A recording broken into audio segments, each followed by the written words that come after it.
What's up, everybody? It's Tyler from the Chase Cards here. I have another video update for us. In today's update, I wanted to talk through an opportunity that I think is out there, and it's not any of the usual suspects that you'd hear about: the Paldean Fates, the 151, the Destined Rivals, the Black and White, the Mega Evolution sets coming. For all of those sets, obviously, they're all super expensive, and sure, there could be plays out there. But not everybody wants to spend $300 for a booster box. So we're going to take a look at something that I think has some value and something I think is moving as we speak, but it's hanging out behind the scenes. So let's take a look at what that might be. And it's none other than the set that no one wanted, right? So Shrouded Fable came out in kind of a weird time, in a rushed manner. It wasn't delivered well, it wasn't well received. And because of that, it sat on the shelves for forever and a half. But some really interesting stuff moving on around this, as with all things Pokemon related. As long as it does have that Pokemon label on it, generally it will be very well received, and over time it will appreciate. So I think we're in the middle of that appreciation cycle here, and as with everything else in the Scarlet and Violet era, at least from a sealed perspective, it's going up, up, and away. So if we look at the chart, last year obviously shows the most dramatic growth here. So we balanced, I guess we really bottomed out right around $30 or so, late October, early November, somewhere around that.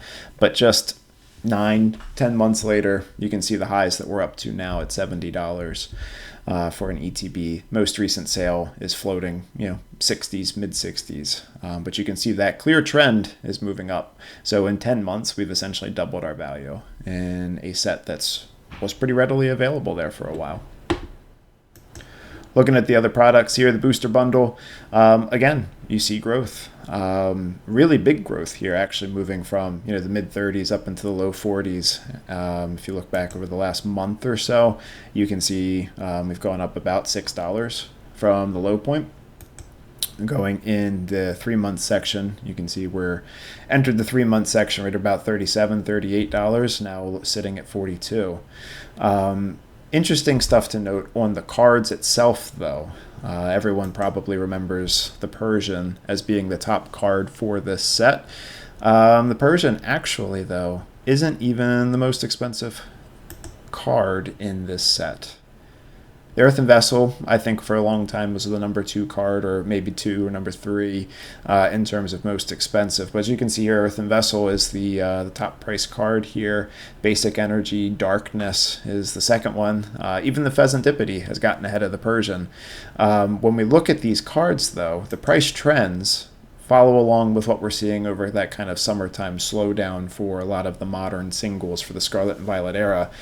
You can see the Persian here 6 months ago, right at the beginning of February, was a $65 card. I believe that's close to where it was all time. Yeah, its all-time high was $75, but you can see over the last 6 months or so, we've been steadily falling to somewhere around $35 to $40 is where we're at right now. But the important thing to note about this is if I look back over the 1 year, and this is where some of these charts can be deceiving, you can see this card starting to bottom out, it looks like, and maybe settling in at this price point for a while, which may be fair for it in the long run. Probably a little undervalued given this type of card that it is within the set. So I think ultimately we could start to see some of these cards like the Persian and the Pheasantipede here, the Pheasantipede EX, start to move back up. Because if you start to look at these 1-year charts, yes, these cards have fallen a lot, but it does start to look like we're bottoming out a little bit and setting hopefully a new floor for these cards to move forward. But anyway, just a quick video there. I wanted to make sure that people were aware. Hey, the set that nobody wanted is increasingly looking like a set that people do want. Instead of spending $300 or $400 for one ETB from the 151 set, this may be an avenue to look in, especially if you don't have the $300 to $400 to buy an ETB. But anyway, that's it for today's video. Thanks for tuning in. This is Tyler from the Chase Cards. Hopefully you can like and subscribe, and we'll talk to you soon.